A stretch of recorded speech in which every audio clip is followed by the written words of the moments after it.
Hamil meminta pertanggungjawaban dari seorang oknum anggota TNI, namun ternyata sang lelaki tak mau bertanggung jawab. Kini berakhir dengan tinggal nama dan sang lelaki pun dipecat dari kesatuannya. Bahkan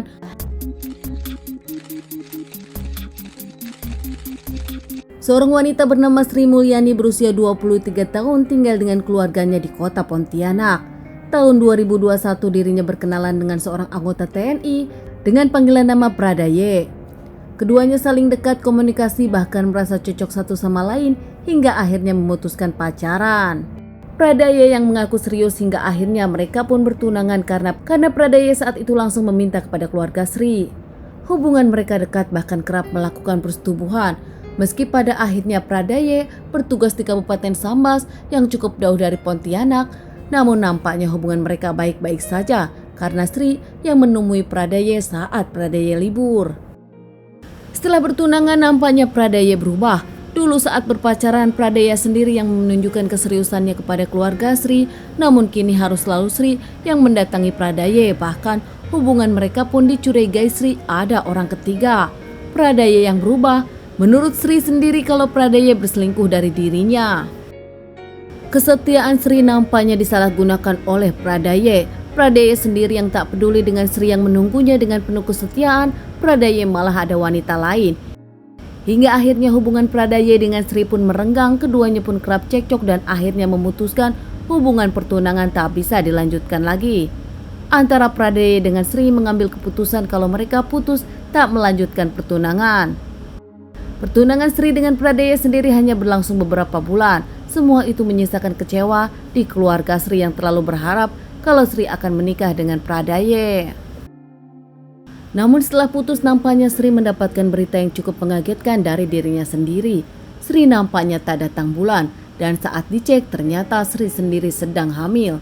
Sri mengaku kalau itu anaknya Pradaye karena dirinya tak pernah berhubungan dengan siapapun kecuali dengan Pradaye. Tak berani bercerita kepada keluarganya, Sri pun bercerita kepada sahabatnya. Bahkan kepada sahabatnya sendiri pun Sri mengungkapkan akan mendatangi Pradaye meminta pertanggungjawaban untuk segera dinikahi. Tanpa bicara kepada keluarganya, Sri pun akhirnya ke Kabupaten Sambas untuk menemui mantan tunangannya yaitu Pradaye. Sri pun menginap di salah satu hotel di sana. Sri pun menghubungi Pradaye, namun saat itu Pradaye tak bisa dihubungi. Padahal Sri tahu kalau saat itu juga Pradaye memang tengah libur. Tak lama setelah malam banget menjelang subuh, akhirnya Pradaye menghubungi Sri dan mengungkapkan kalau dirinya ada di hotel yang tak jauh dari hotel Sri. Mereka berdua akhirnya ketemu di sana. Sri mengungkapkan kehamilannya, namun Pradaye tak percaya. Pradaye mengungkapkan anak yang dikandung oleh Sri bukan tanggung jawabnya dan merasa yakin kalau Sri punya lelaki lain selain dirinya. Mendapat ucapan yang tak menyenangkan itu, akhirnya Sri pun marah dan bahkan saat itu Sri sempat menampar Pradaye. Keluarga Sri yang kebingungan, nampaknya sang anak Sri tak kembali mencari-cari Sri hingga akhirnya dapat berita dari sahabat Sri kalau Sri tengah ke Kabupaten Sambas untuk menemui mantan tunangannya yaitu Pradaye meminta pertanggungjawaban karena Sri hamil. Keluarga kaget tak menyangka kalau Sri hamil, akhirnya menghubungi Pradaye menanyakan tentang keberadaan Sri. Pradaye mengungkapkan kalau Sri sudah pulang karena bertemu dengan dirinya meminta pertanggungjawaban, namun ternyata anak itu bukan anak Pradaye. Dan Sri pun akhirnya menemui lelaki lain untuk meminta pertanggungjawaban dari lelaki tersebut. Karena merasa Pradaye dengan Sri memang sudah lama putus, akhirnya keluarga Sri pun percaya dengan omongan Pradaye. Namun karena bingung, pihak keluarga pun memilih jalan melaporkan kehilangan Sri ke pihak yang berwajib. Beberapa minggu kemudian keluarga pun mendapatkan WhatsApp dari nomor Malaysia menyebutkan kalau itu adalah Sri dan Sri mengungkapkan dirinya menjadi TKW di Malaysia malu karena pernah hamil. Keluarga pun akhirnya memahami Sri, namun bingung kenapa Sri tak mau video call. Namun kini keluarga merasa tenang karena Sri baik-baik saja. Saat keluarga sudah merasa baik-baik saja, ternyata 6 bulan kemudian salah seorang warga menemukan sesuatu yang nampaknya sudah menjadi tulang belulang dengan baju lusuh. Warga tersebut kaget dan langsung melaporkan kepada pihak kepolisian. Pihak kepolisian pun datang dan langsung olah TKP, bahkan membawa tengkorak tersebut ke rumah sakit untuk dilakukan otopsi. Dari tengkorak tersebut pun masih ada gigi behel, jam, dan juga beberapa pertanda yang akhirnya mengarah ke seseorang. Bahkan di sana pun diketemukan kunci hotel. Pihak kepolisian langsung mendatangi hotel tersebut dan menyelidikinya. Ternyata 6 bulan lalu memang kunci hotel hilang karena ada satu tamu yang pergi dan barang-barangnya tadi diambil hanya mengambil kunci hotel. Tamu tersebut adalah Sri yang memang kini dicari keluarganya.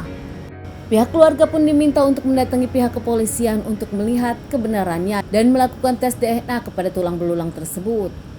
Setelah melakukan tes DNA dan melihat baju, ternyata benar jasad tersebut adalah Sri yang selama ini menghilang dari keluarga dan sempat mengaku jadi TKW di Malaysia. Pihak keluarga pun akhirnya menjelaskan kepada pihak kepolisian bahwa 6 bulan lalu Sri sebelum menghilang bertemu dengan mantan tunangannya yaitu Pradaye.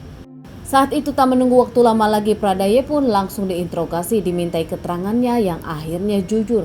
Dirinya tak bisa mengelak lagi. Saat itu memang ada cekcok yang akhirnya membuat Pradaye menghabisi Sri karena tak mau bertanggung jawab. Pradaye sendiri dipecat dari kesatuannya dan menjalani beberapa kali persidangan. Dari persidangan itu dinyatakan Pradaye bersalah dan dihukum seumur hidup. Kerangka dari jenazah Sri sendiri dimakamkan di kampung halaman orang tua Sri dan kini keluarga berharap Pradaye tak pernah keluar dari penjara. Teman-teman, sekian dulu kasus yang aku bawakan kali ini. Semoga ini bisa menjadikan pelajaran untuk kita semua dan ditunggu bahasan kasus-kasus selanjutnya.